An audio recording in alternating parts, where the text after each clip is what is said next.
think. Okay. Where's Amethyst? Amethyst? Looking for an amethyst somewhere in here. Hello, people. Good morning. Welcome to ANC. Thank you so much for being here. We are incredibly honored that you chose us this morning and you chose yourself and your community. So good job. And maybe I just need to take a deep breath in and out. And you can do that at will.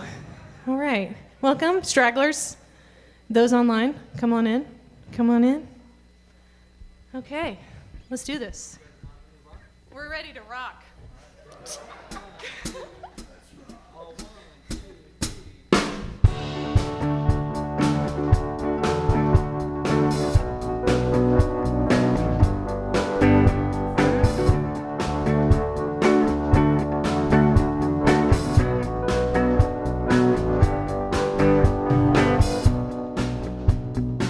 All things bright, beautiful you are.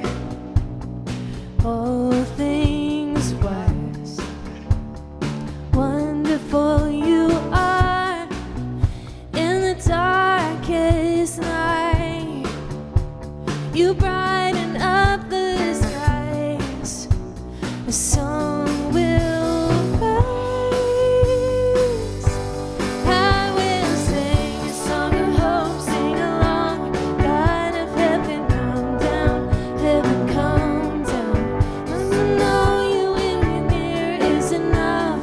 God of heaven, come down, heaven, come down.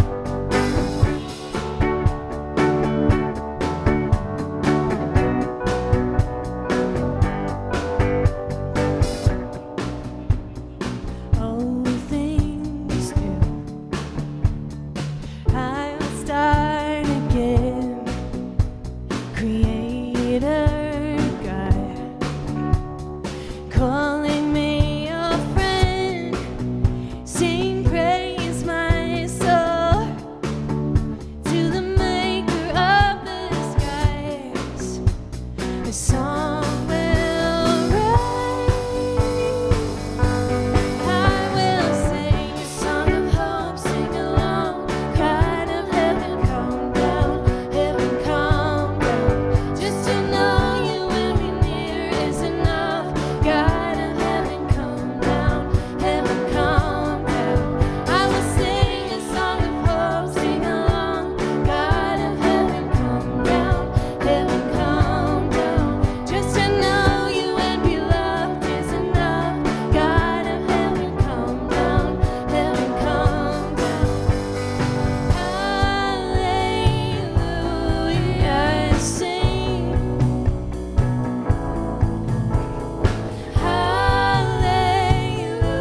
Hallelujah, sing.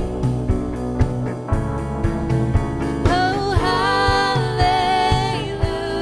hallelujah, sing. Sing it out, church. Oh, hallelujah, sing. Sing, I will sing a song of hope, sing along. God of heaven, come down, heaven, come down. Just to know that you are near is enough. God of heaven, come down, heaven, come down. I will sing a song of hope, sing along. God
us free.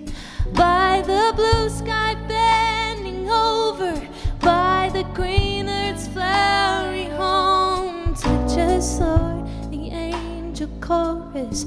You are love and love alone.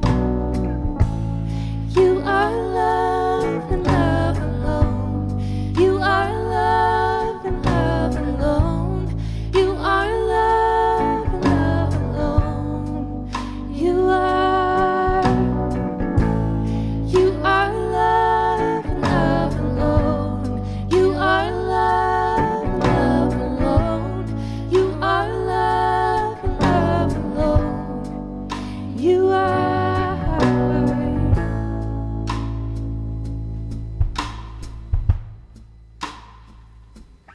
Through the worlds and angel courage, sun and stars and rule and fall, trust in me, our hearts should cherish. Oh Lord, be all in all. With your name, the heavens praising, angels in a sweeter tone than the songs our hearts are raising. You are Lord, love alone.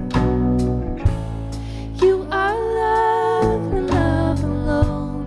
You are love and love alone. You are love and love alone. You are love and love alone. You are love and love alone. You are love and love alone. You are.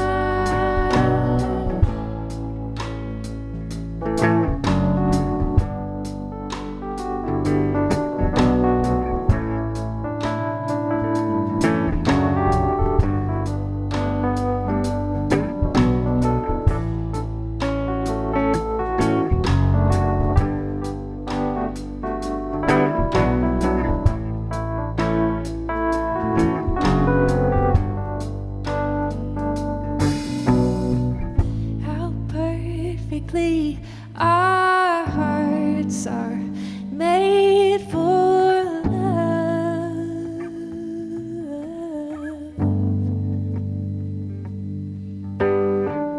How perfectly our hearts are made for love. Hearts are made for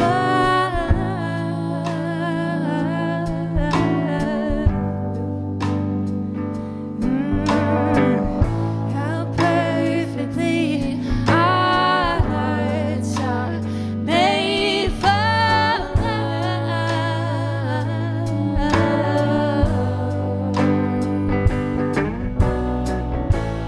You are love and love alone. You are love and love alone. You are love and love alone. You are love and love alone. You are love and love alone. You are love and love alone. You are.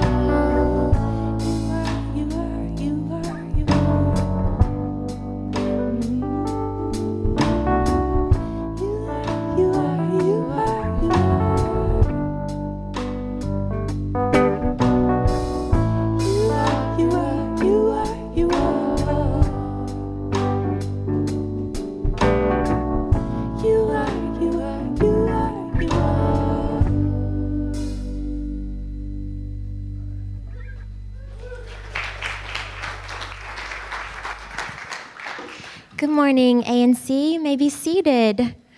If you don't know me, I'm Melinda Tabb, the family's pastor here at ANC, and I am going to give you a few announcements today. Welcome to the final Sunday of Pride Month. You guys are in for a treat today. We are just doing something very raw and vulnerable today, having important conversations. I think it's going to be really special.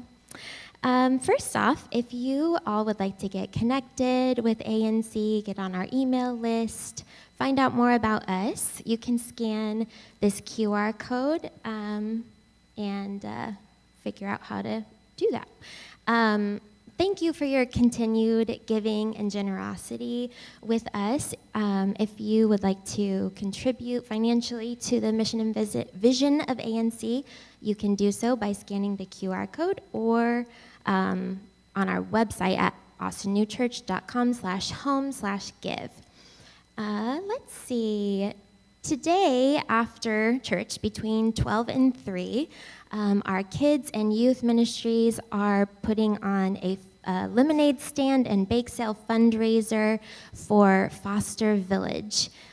So come by, it'll be in our parking lot. So come by anytime between 12 and 3 or spread the word, tell your friends to come by. All proceeds are going to Foster Village, which just does all kinds of things for foster kids and foster families. If you are volunteering with that today, just meet in the kids' building to tour the Umlauf Sculpture Garden and Museum with a behind-the-scenes tour of Charles Umlauf's house. You can find more details about this on our upcoming events page or find Lori Perry after church. Next week at 9:30, before our regular service, we'll have a contemplative service led by meditation facilitator and spiritual director Diane Rain Jones. We're also gathering interest for holding a regular monthly contemplative service.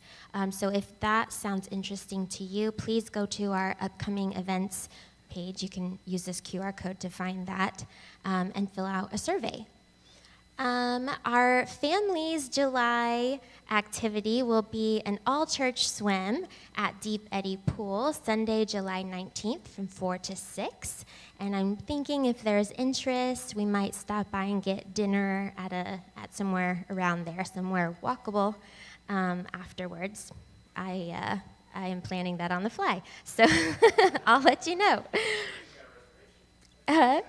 Well, there might be a reservation. During Pride Month, we've been sharing videos each week with stories from our community, and this week we'll be hearing from Paula Stone Williams on what sustaining support means to them. So rather than turn and greet today, we're going to watch this video.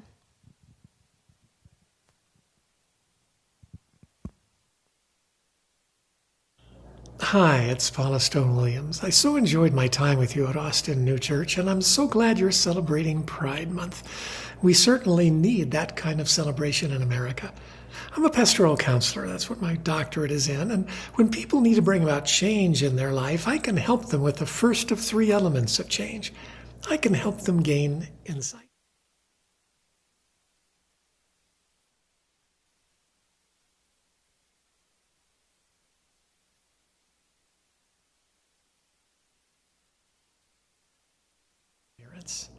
So how do we find courage and how do we persevere?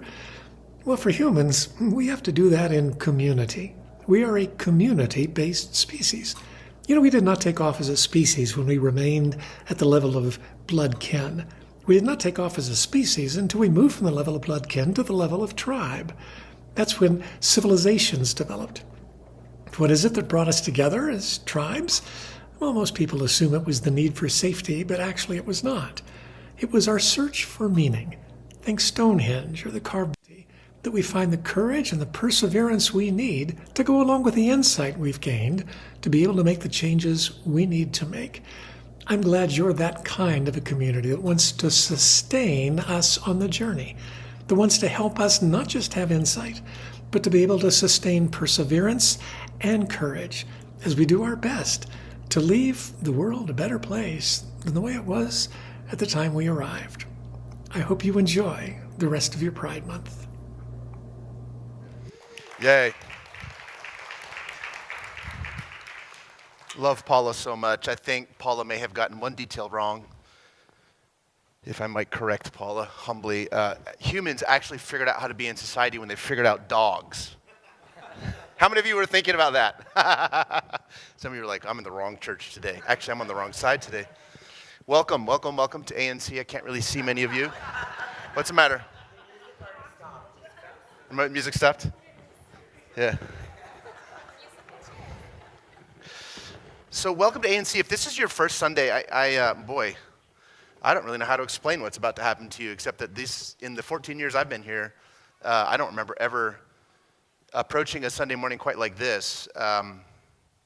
Don't let these pages fool you. I have absolutely no idea what's going to happen next. I'm a preparer. I'm a manuscripter, and Noah and I met multiple times in the last couple of weeks. We've got hours into 14 pages of notes that we're not going to use. If that makes you laugh, maybe it's because you're anxious. Jay, are you feeling anxious about this? That sort of nervous laugh? You looking forward to it? Jay's always telling me get off the page anyway, so here we go. How do you, as a pastor, celebrate something like Pride Month? How do you look back on the history of this little church, which is now deeper into inclusion than it ever was before, meaning we've been doing inclusion longer than over half of our life as a church, for considerably more than half. How do you celebrate a month like Pride? And what do we call next month? Sad Month? What do we call it? Yeah. So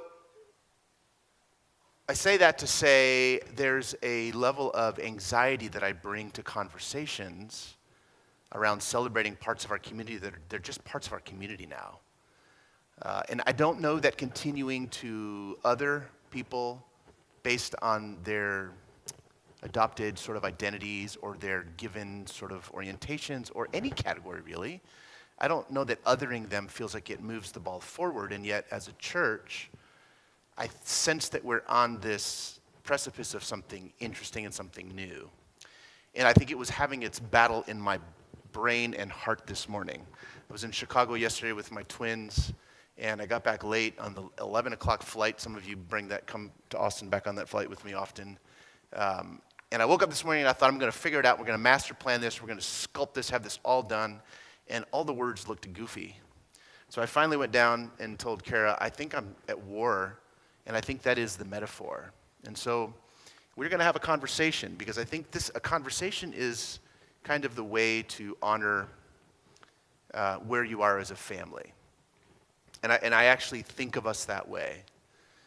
And the metaphor for me is, and then I want Noah to jump in, and then we're going to hear from you guys, and then hopefully we'll turn the lights up and hear from everyone. If we do this right, I'm hoping this conversation involves all of you as well. The metaphor of I'm afraid to say anything around the subject of pride is exactly where I am, to be honest. Let me tell you a little story. Early on, when we first did inclusion, the first sermon I preached in this place, I got done and I thought I was so woke, no one could catch me. And I sat down and I made my way to the back door, and somebody pulled me aside and says, this is my first Sunday, and if you really want to know the damage you just did, I'm happy to edit your sermons for you because you think you're being helpful, and in truth, you've got a long way to go. And one of the only smart things I ever did in my life around saying anything as your pastor, as a leader, is crippling us now as a community. You see, families have hard conversations. We don't navigate eggshells so as not to trigger one another. We actually have hard conversations. So that's what I want to do today with us. And so get ready. If this terrifies you, welcome to the terror. It's going to be a lot of fun. Noah, what are we doing here? And here's specifically what I want to sort of get to at some point. How is your friendship with me kind of a metaphor for where I hope we go as a church? That's a lot. It's a lot. I put my notes down because, like you said, we removed them, but also I can't read them. They printed too small. Whoops. So, Whoops. so no notes.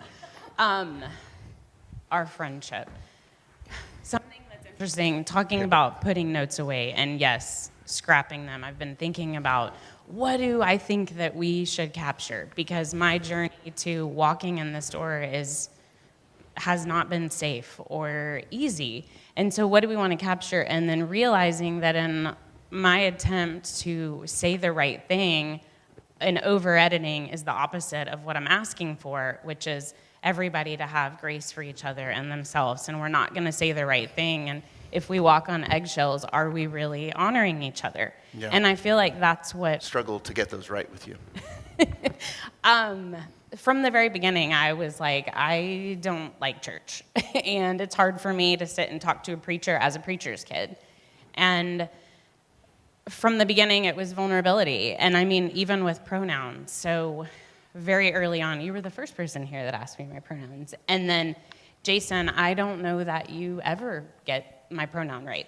I try. But that's great, because whenever you say, and I don't mean that in a rude way, but whenever you say she, you immediately catch yourself. Yeah. And I remember, and I still do sometimes say, it's okay, I don't care. And you say, no, it matters. I care. I want to get it right. I want to do better. And to me, that's the beautiful thing about friendship, is not requesting perfection and not, and being allowed to be imperfect, but just showing up, like caring enough to want to honor each other. And that's what I feel with you. Yeah. So tell us a little bit about the story of the first Sunday here, because it involves Craig, and then we'll hear from Craig. And if you guys don't know, Craig's married to Tamara, who did our video last week. I feel completely at ease with Melinda. I feel completely at ease with Noah. I don't know about y'all. Not real sure. But tell the story of what you heard when you came here, and then weave Craig in. So walking in here, like I said, over 20 years away, and walking in the Sunday after the election, thought I was going to be struck by lightning. Also realizing that I carried a lot of judgment in about a church space, about a faith community, and don't even remember driving here that day, but found myself sitting here, and music, poetry, humanity, and it shook me. I didn't take communion. I didn't know what to do. And Tamara read a poem that I believe you wrote, right? And that poem is the reason I came back the second week. And so for me, it didn't heal me, but it made room for me. Because whenever we talk about, can I talk about the panel piece? Yeah. Is that okay? Yeah. Whenever we talk about like community and Pride, did it cut off? No. And Pride Month and visibility, we had a lot of conversation about what's the right representation. We're never going to get representation right. There's never going to be a space where everyone feels represented. And within the LGBTQ plus community, there are people that can't be visible. And that's something that we have to acknowledge and honor. And so whenever we were talking about it, I like hearing ally voices. And that's why you're here, because your journey and your honesty about finding a place of celebration whenever it went against what you believed initially, that is beautiful, that is safe, that is community. None of us, myself included, are perfect allies. Yeah, so we struggled, Noah and I did, with how to put the right panel in front of you. This is like commercials these days. If you're going to sell soap, you've got to get it right. It's got to be perfectly, you got to tick every box. You know what I'm saying. We think that these tokens represent true warmth and open-heartedness and love and community, and in reality, they may or they may not. And so we realized, after we served community, it's those advocates and allies, it's children of gay people, it's parents of gay children, it's everyone in that continuum. We need to move to a place of sustaining not just a church that says we're going to risk certain things to welcome other people. No. A mutual commitment by everyone on that continuum in the landscape is really what I think I see next for us. So Craig, your story is a key story, and you may not know it. Tell us a little bit about your family story, what you can say. Sure. Like many of you, grew up in the 70s, 80s, right? And there was a period where you weren't coming forward, right? We had I was very much a supporter of Ronald Reagan as my 13-year-old self. That's where I was. And in the middle of the AIDS epidemic, which should have horrified me, it didn't. Right? It took my kids. Everybody gets verklempt when they talk about their kids, right? Yeah. But it did. It took my kids. And it took one of here in Austin called McCallum High School that helped them understand who they really were and who their siblings are, you know? And my oldest was brave enough to actually pull me out of what I was, what I thought I believed. And so my wife and I came to visit here, and it wasn't gay enough for us.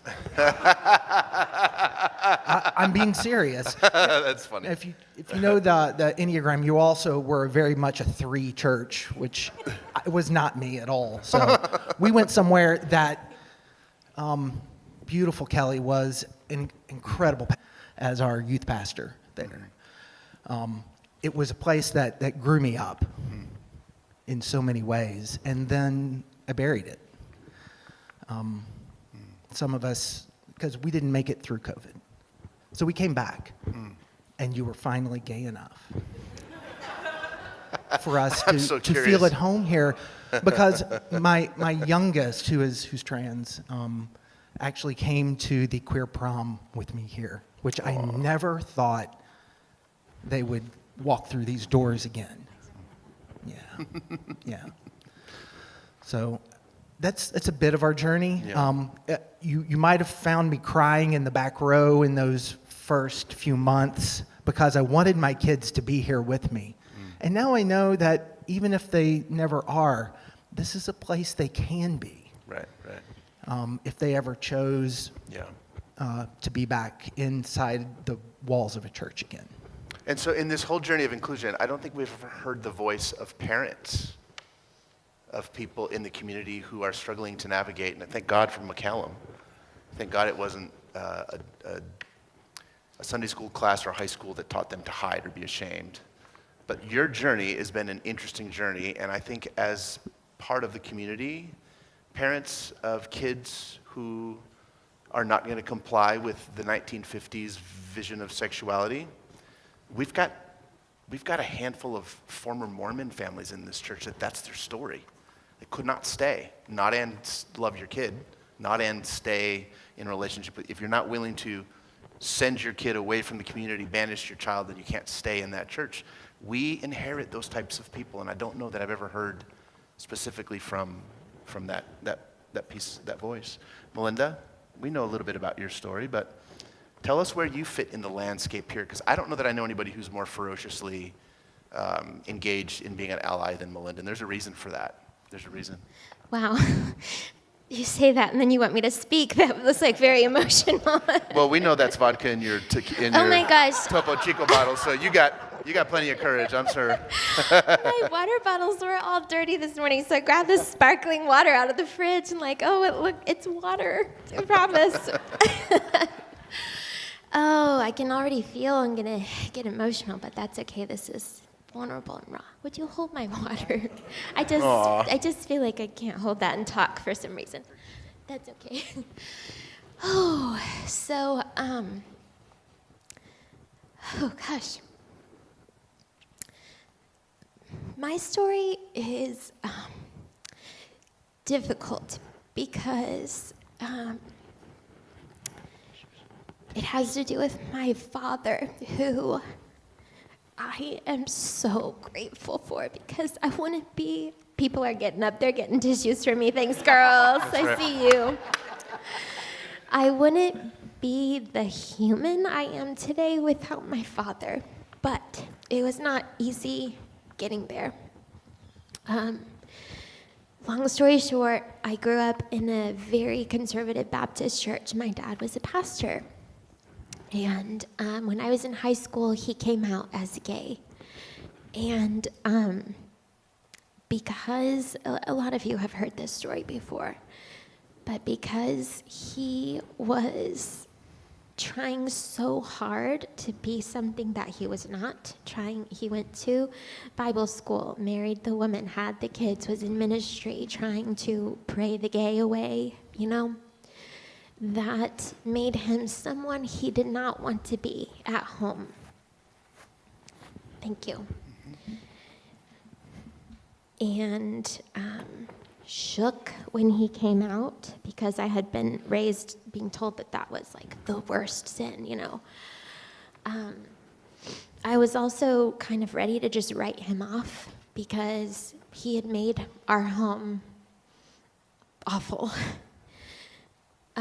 But in a 15-year process, I know that God spoke to my heart and softened my heart and prompted questions in my mind to ask, like, why do you think you're gay? When did you know you were gay? Like, and that brought up conversations that softened my heart and helped me to broaden my horizons on people and to not see things so binary and then to try to understand next the trans community and then just to try to understand more things about immigration. Like my whole horizon was broadened because of my dad. And even though my childhood was difficult, I would not trade it for the world because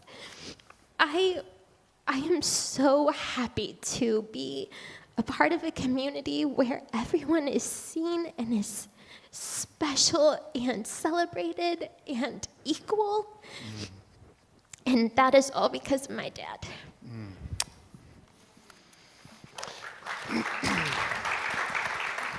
Something that your story just reminded me of, I don't know if I've ever thought of this or said this, but I was a pretty rabidly conservative young thinker too until the first queer kid walked into my youth group. This would have been 1995. But I was panicked and terrified because he was very comfortable in being a gay man, and he was deeply, deeply in love with the church and with Jesus as far as I could tell. And that was the journey that undid my biblical theology. See, I was raised in a home where this will mean nothing to any of you except maybe two of you, and you'll laugh, but the rest of you will be like, what? My dad was such an intense Calvinist that even a 4-point Calvinist was still a heretic. Yeah, it took all 5 points of Calvinism to be, to be able to go to heaven and be okay with God. That level of intensity was the milieu of my adolescence. And then in walks Alfredo. And I let go of the Bible because I wanted to love Alfredo, and I couldn't make the Bible say I was allowed to. So I let it go and went on about a 30-year journey of re-understanding theology based on somebody that was close enough to me that just felt like Jesus, to be honest. So as a community, we thought we were going to pull the lever and the world was going to be amazing and everyone would get along, and then we quickly figured out when we got clear as a board back in 2016 around our journey of inclusion and who we were willing to say was welcome, who we were willing to ordain and have serve in our kids' ministry and all of the things. When we got honest, 80% of this church figured out different churches to go to within about 6 months. And then we grew, our heart was stretched, and God brought people to us. I don't even know where from. We didn't advertise. We didn't get the word out. We weren't even, guys, until very recently on churchclarity.com, like the website where people go to find out if your church is welcoming or not, it was fudgy. We couldn't get them to straighten it out. We're like, gosh, how much more gay do we have to be for y'all to like clear up the web, like listen to one sermon or whatever, but it's a big website, whatever. We did not make any perfect moves at all.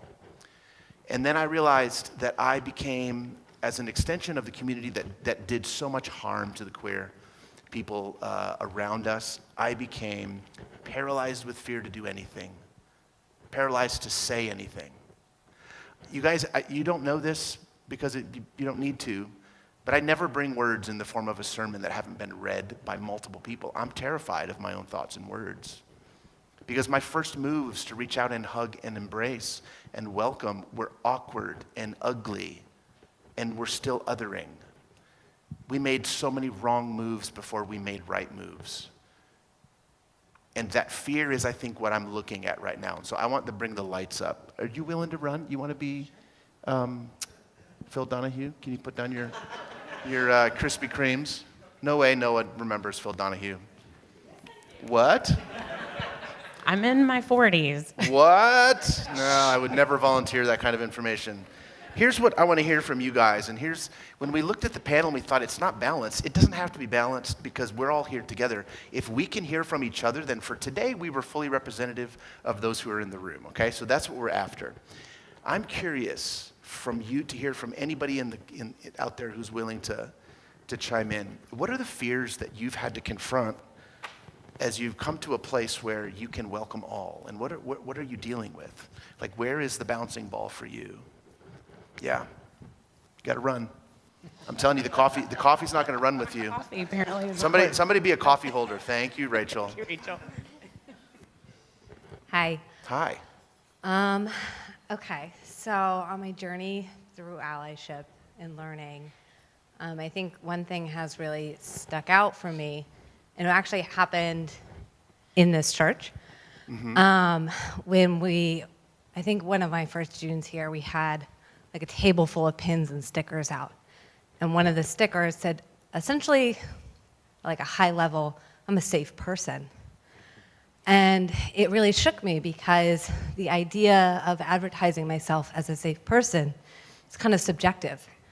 In that, am I a safe person for every last person? It's a very large claim. Yeah. And it also made me feel like a level of I needed perfection to do everything right, to say everything right. And so it's just something that I think about regularly. Am I acting in a way that I'm a safe person for other people in the room? But that does involve some editing too at the same time. So I really appreciate this discussion and like journey through allyship and learning how I can be a better safe person, because I want people to feel loved when they're in a room with me.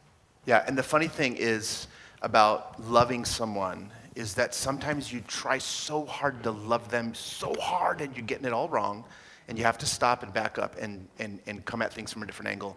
This idea of being willing to be edited, to me as an ally, and speaking for allies in the room, my encouragement to you would be, this is our work, to be willing to be edited. This means when we say something, are we willing to hit the backspace, backspace, backspace? Let me put something in there that's more loving, that's more aware. Are we willing to do that? Because here's the challenge, friends. I'm not a gay man. I'm never going to be a gay man. I don't care if I wear neck silk, get over it. I'm an Italian man lost in America, okay? But hear the gospel. Hear the gospel today. Some of y'all are so shallow, you're like, oh, he's definitely, give it up. Listen, hear the gospel.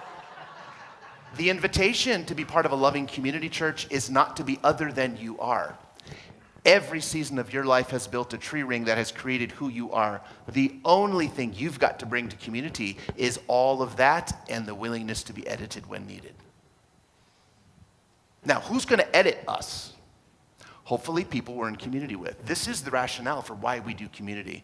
Paula said it so well. New information, that can be heralded through books, podcasts, whatever, but when it comes to courage and perseverance, that can only be done here. That commitment to say, I will show up fully even when I show up as a wounder, I will show up fully. And here's the other side of that. When I'm wounded, I will tell you too. You do realize that even people in the straight ally community get to show up in community and say, this hurts. I've had to do this with people around here. I've done it very selectively. It is not in my nature to bring you my wound. I will take all the injury you can inflict, and I will bruise internally. That's what I learned as a child. This enough or that enough, and I literally lost a pension to welcome this community. That is a wound. It's a wound. It's not the biggest wound in the room. This is not the Olympics of wounds. But families do this. Noah and I have the wildest, most honest conversations. I don't know why we're still at ease. I don't know why we are, but I appreciate your comment about editing. Someone else, what are we facing? What are we afraid of? Let's go. Now it's happening. Cooking with gas now. Come on. We need a sprinter. No. Oh, okay, go ahead. And then we'll go back here. I didn't see this one. This hand. Thank you for this beautiful service. This is really meaningful. I find that when my heart is closed or judging of others in this space and outside this space, it's due to outside of myself. And I've been gay for life, openly gay and safely gay for 18 years, but I still find, not even just as a gay man, there's still a lack of acceptance for myself as a person. And so what does that do? It closes my heart. Similar to what you said, Melinda, of how it took you 15 years to reopen your heart. And I think a lot of people have that experience, Yeah. Man, we hold especially in this space. that, yeah, we hold that so gently with you. Yeah. Yeah. You're going to have to wave your hands really hard now. I think we need to give ourselves a little patience and grace because I've been out for 32 years. Hello. And in the gay community, we don't all understand what the pronouns are. You know, the difference in the non-binary. We don't understand a lot of that. Yeah. And if we just allow ourselves to, you know, listen, that doesn't work. Yeah. And there's differences between monogamy. We're just finding this out ourselves. Monogamy and polyamory and compersion. We just heard that term recently. Googling that Yeah, right now. we had no idea what that meant. But there is a good movie that's out. It's called Jim Pa. I can't remember the station, the channel it's on, but if you Google it, it'll tell you. Jim Pa kind of explains a lot of this and how even in the gay community, we don't understand all of it either. Yeah. So let's just love each other. So Patience. grace on both Grace. sides of this, right? Yeah, that's so good. Noah? Yeah. Can I say something? No, you cannot. Of course you can. Something that we've talked about is that, and a little bit about what Pat said, that I think for me, for so long, I viewed myself as broken, even though I didn't know that I did. And as a gay person, I felt this responsibility of being perfect too. And am I saying the right thing? I misgender people as someone that identifies as non-binary. And community needs to be mutual. Like sometimes my fear in sharing authenticity, I crave everybody to show up. So even if you say the wrong thing, even if you say something that pisses me off, like we're having community, and I love that. Yeah, we talk about that here as you're running back or keep moving. We talk about the difference between unanimity and you saying we all belong to one another, and then now we get to deal with what that means. But first and foremost and forever, we're going to belong to one another. So the invitation to do spiritual community is not to line the stripes up so we don't have friction. The invitation is to faithfully speak when wounded and when you wound. That's it. That's right there.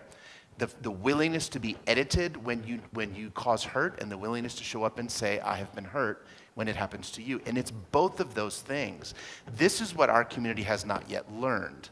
We bear a huge onus on the straight ally side that we're going to apologize for centuries of mistreatment. And so we've ruled out our own ability to say, and also, I'm confused. I need help. What that means, everybody gets to show up to the family table and speak for their experience and then walk away as siblings. That's my vision for community, and I think we're beginning to see it. Okay, where's the mic and where's it going? Yeah, Trent. no, so you just were talking about family, and Yeah. I was very fortunate growing up that even as a straight person, my mom and my uncle and his partner, I was exposed to what it meant to be gay from a young age. And I even remember then, like, even though I didn't identify with it, I was amazed at my uncle and his partner's ability to navigate a clearly hostile world. And it showed me from a young age, this is the message I want to send as an ally to queer people in this space, that like, we're all going to have people who would be amazed at how your little moments of authenticity make people who are in a binary question what they can do. That's right. So it's more than just sexuality per se, it's that, and then everything that comes with being in a family, whether it's blood or not. Yeah, I fully agree with that. I hope that makes sense what We're I said. cranking now. We're cranking. Okay, back here in the back. I know that hand has been up for a while. I'm sorry. I can't see your face. I think you're sitting by Victoria, though. I can tell Victoria's profile. Hi. Hi. This is my first time here. Uh-oh. So, hi. Wait, see my- hang on. Yeah, go ahead. I don't know. The mic is skipping around. Sorry. My name is Senia.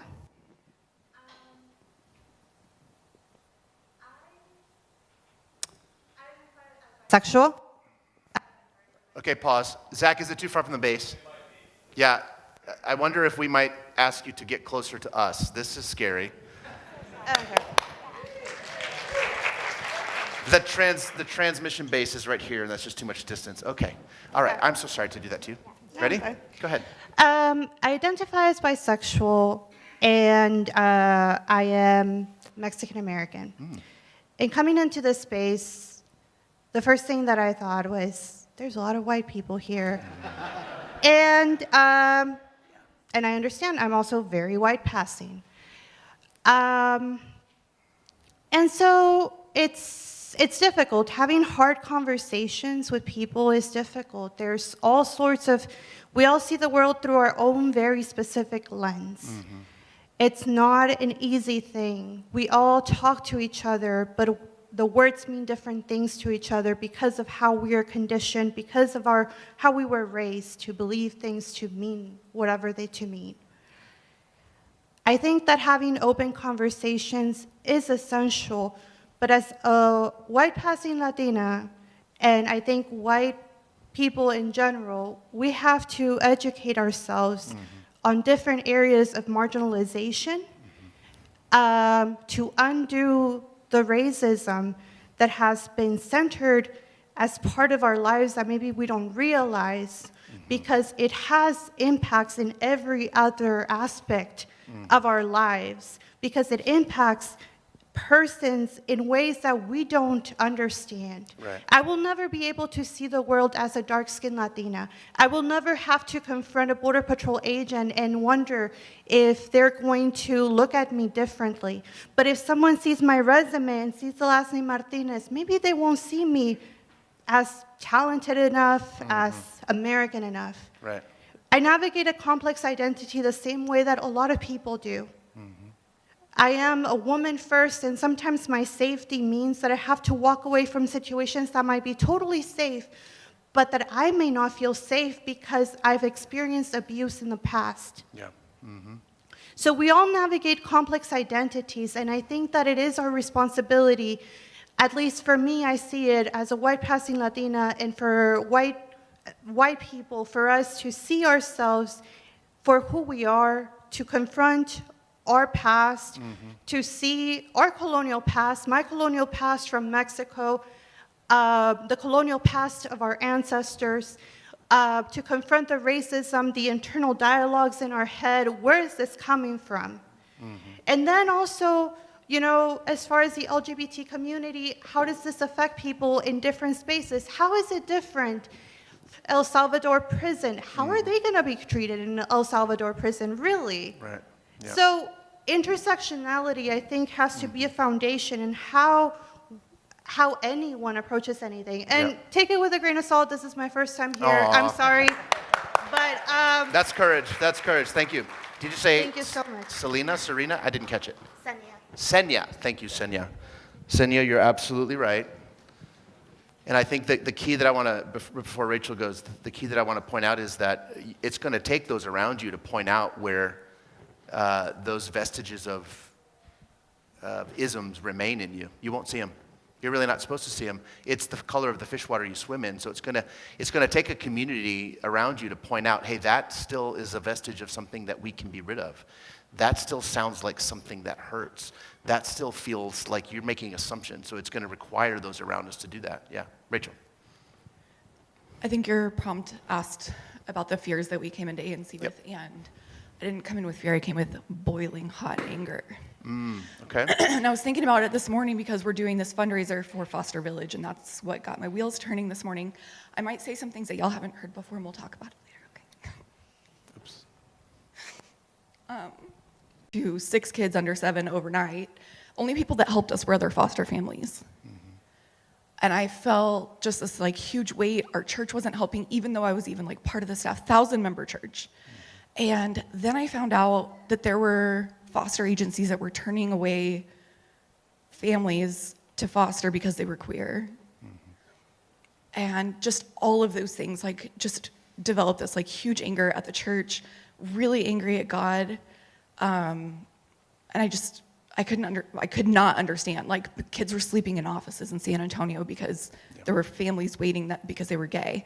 And so I quit my job. I brought my kids, who I think at the time were like six kids, ages like 8 down to 2, and we came literally for like a field trip. I needed something to do with them on a Sunday where I could get like an hour by myself. So it was like an hour drive in the car where they were in car seats, not touching me, an hour drive back, and an hour in kids ministry.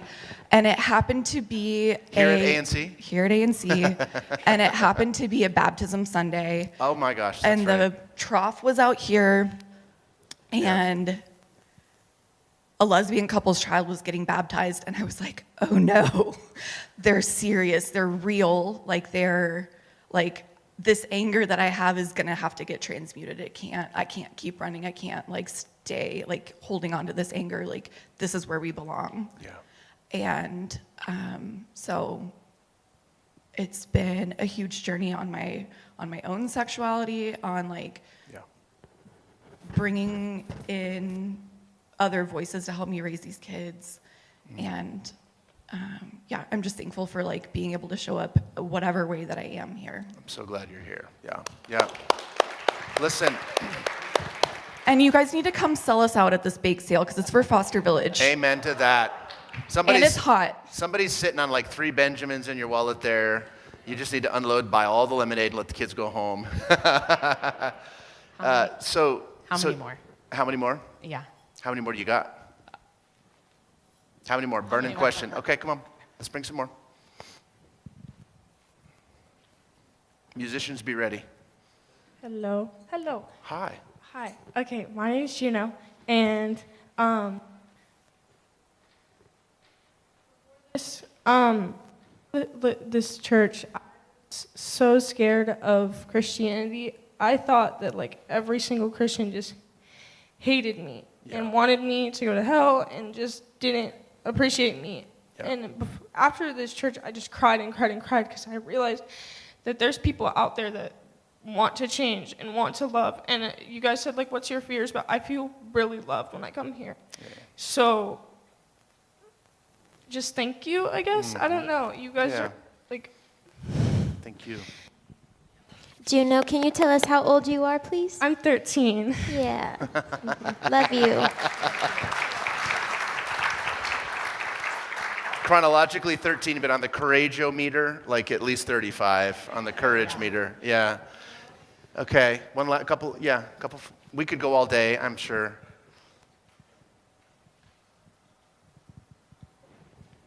Hi, my dad was a Methodist preacher, and in 1968 he would tell the story at annual conference when they met at Travis Heights in San Antonio that 2 gay preachers burned their ordination papers on the floor because the church was not inclusive. And on his deathbed, he was still so angry that the church was still struggling with this. So we've arrived, but I'm afraid of us sitting on our laurels, okay? Resting on our laurels, because we did that with Roe v. Wade. We've done it with civil rights. And I don't want to think that we've arrived. I think it's going to be a constant conversation, a constant effort that the church is going to have to do. And I'm grateful that you're doing this conversation because I think it's important. But If we do it right, conversation will lead to action. It can't stop at conversation. It's got to move to action. If it doesn't move to action, it will become another form of religion, and then we'll just reconfigure the walled city based on that new set of rules. And then we haven't moved the ball. And the church, to be honest, has a track record of about doing that about 100% of the time. So we're looking at not so much having to prove what we say, but really having to find a way to live this out at our kitchen table and then beyond. Because the world felt a while like it was trending in the direction where it was opening up some.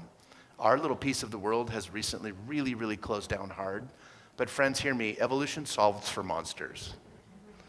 T-Rexes go away eventually, and this will get sorted. But in the meantime, yes, Lori, we've got to move this to action. And what's that going to look like? Well, you might start by loving somebody you hate. Just do that. Start by doing that, or start by doing this. Inviting people around you to speak into those areas where you step on their flowers. I don't care what those flowers are. I don't care what that thing is. You're never going to have to be perfect or ever going to get to stop creating some relational damage, but have to not create conflict. We have to resolve it healthfully. And that is a fundamentally different invitation. And I'm speaking to myself there because I sit paralyzed at laptop computers trying to find out what's the perfect thing that I can say to offend no one in this room. But look at this room. Y'all are offended all the time about 7 things simultaneously. They're just all different. When you build a community, a spiritual community of people who have been treated poorly in other spiritual communities, you reach for your hair comb and everyone thinks it's a handgun. And I have learned the hard way, friends, in town hall meetings, in this space and other spaces we occupied before here, I have learned how hard it is to say, I love all, and then watch some of those people turn on you and literally use their incisors to just rip you a new one in front of others because somehow they feel that's going to solve their stuck energy. And what do I do then? I retreat, I hide, I go in my own closet. I don't want to know what you think about what we're doing. I run words through 10 people so I can be sure that it's consensus building and not courageous, and I'm done with that. It's time to be a family. It's time to have hard conversations around real bills and credit cards and tires that need to be fixed, things no one wants to talk about. It's time to commit to doing that. My hope for this morning, and I know we're up against it, why are we so attached to man, I grew up in Mexico where we were done when, but listen, if we're going to move forward, I need you to create a little extra space for me to be me and for you to be you. When we hurt one another, by God, let's resolve it. You'll know you hurt someone or that you're hurting from someone when your heart closes. That's how you will know. But I'm going to need you to open up a little more space. And if we can do those things together, by God, we might just be a church unlike any other that I've ever seen anywhere. That sounds exciting to me. Yeah. You want to wrap this up? I don't mean to go last. I want to say one more thing, if that's okay. I think you might go last. Yeah. Am I?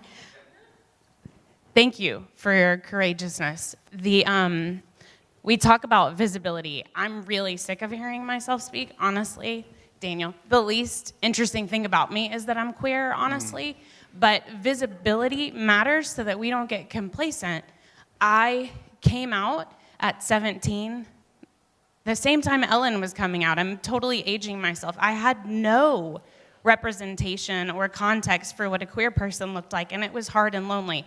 But kids today have a totally different reality where they turn on the news and there's hate and there's political hate. And visibility matters because I want these queer kids to be queer adults, because those statistics are scary, because they need to be held.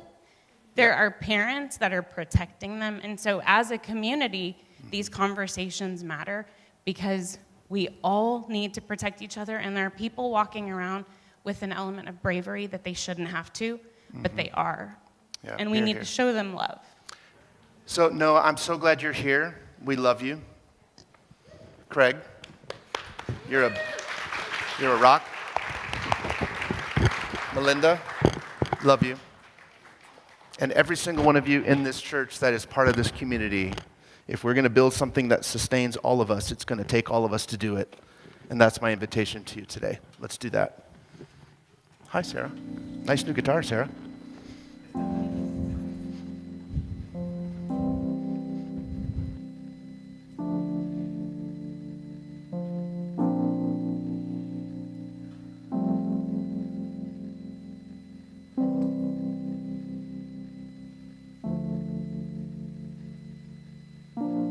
Leave the television on.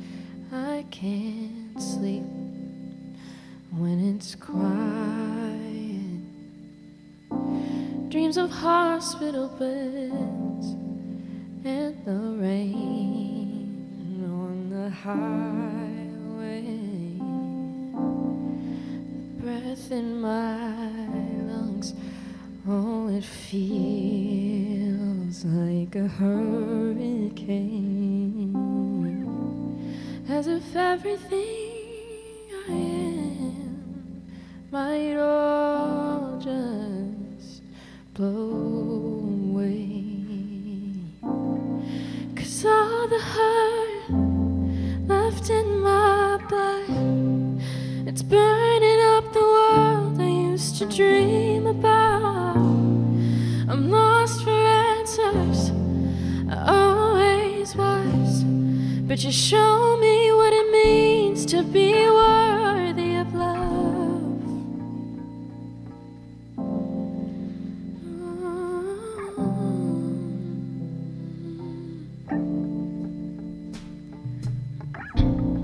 Still anything at all gets hard to keep in my grasp, and I see it in my eyes and on my skin, in my shaking hands now, the pounding in my head.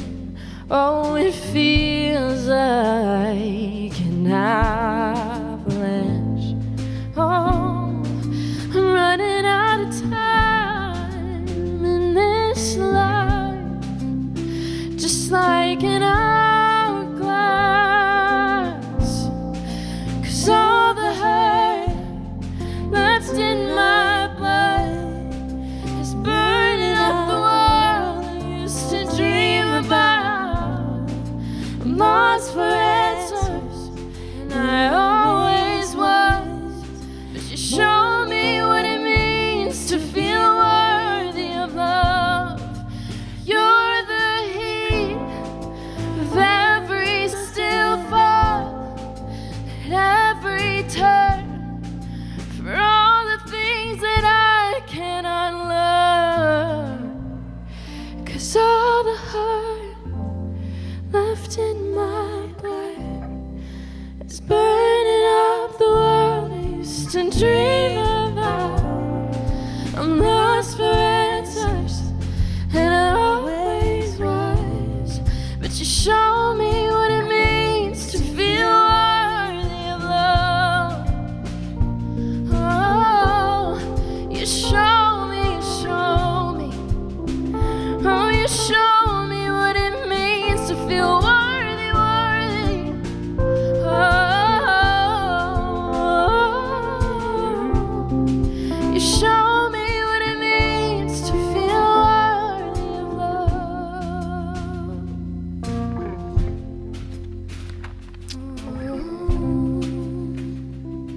Thank you, Amethyst.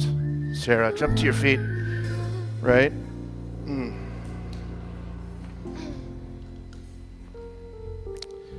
I don't know if your body or your heart heard the invitation today, but it's essentially could be summarized this way: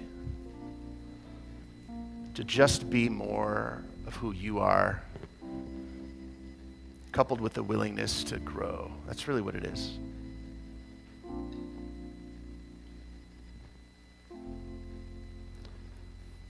You have nothing to be ashamed of. I don't care where you come from. I don't care what kind of church your dad led or leads.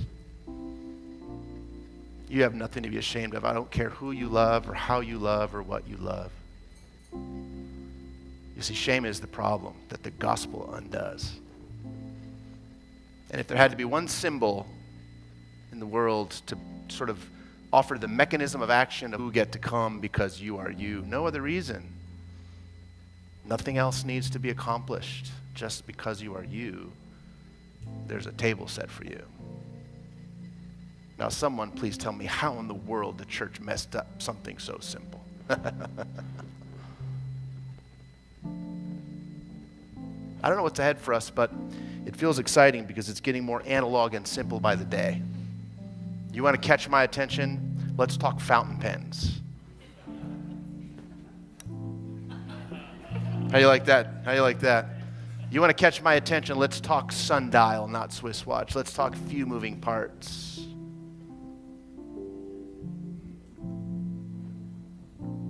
So as a family, let's commit to that. Let's do the hard stuff. Let's navigate turbulence together. Don't withdraw. We won't be woke enough for every one of your causes. We won't march for everything that moves you. That's why you're here, to move us in that direction. We're not going to bend and flex to every single issue as they arise. Friends, we're getting older by the day, and we see a church behind us that's more loving than the one we had to grow through. So let's commit to that. I'm committed to that. There's a lot of other things we could do with our time, but that still has my attention. All right, let's take communion together. If you're new here, It's not complicated, and it's absolutely open for you. You don't have to know anything to do this. Just follow those around you. At the base of the stained glass, there's a simple cup. My wife poured grape juice in and stacked little gluten-free crackers that are unusually savory for whatever reason. The body of Jesus wasn't quite that savory, I don't think, but we're also not Catholic, so that's okay too. So approach the window during the next song, dip the cracker in the juice. It just symbolizes the wine and the bread that represents the body of Jesus. So let me prepare us now for prayer. There'll be a little moment of a confessional prayer that I'll ask you to read through, and then we'll do the Lord's Prayer, and then we'll be done. Almighty God, to whom all hearts are open and all desires are known, where could we hide from your love, and why did we ever think we needed to? Remind us in this very instant of our cleansing by your Spirit, that we may perfectly love you as you perfectly love us through Christ our Lord. And Christ, our example and our friend, invites each of us to a simple table, but a table that will only ever have been set for you. No one will ever be in your place. You'll never have to sit at the kids' table, at the card table next door. It's a table only costly in the risky work of advocacy with yourself, with one another, with communities at large. Let's now, in so doing, turn our hearts completely to God with these words. Pray them with me, even if you don't know what they mean.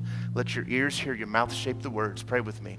Merciful God, we believe that you accept our heartfelt confessions today. Knowing you to be gentle and kind, even when we are not, we confess. We have been distracted, at times lacking in love. We have failed to love our neighbor as ourselves because we have failed to love ourselves as you do. So forgive us, we pray, and free us to be a people of peace through Jesus Christ our Lord. Amen. And on a Thursday night, he gathered his friends and he lifted bread and he broke it. And he said, this is the symbol. Then he lifted a cup, which is essentially a closing of the contract. And it was confusing because it didn't just involve them. They knew it involved the whole world. And that's why we still talk about the work of Jesus all these years later. So let's approach the table now with open hearts. Pray these words with me. Our Father and Mother, who art in heaven, hallowed be thy name. Thy will be done. As it is in heaven. Give us this day our daily bread, and forgive us our trespasses as we forgive those who trespass against us. And lead us not to temptation, but deliver us from evil. For thine is the kingdom, and the power, and the glory forever. Amen.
Sink in me, burn up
You guys have seen an awful lot of me today.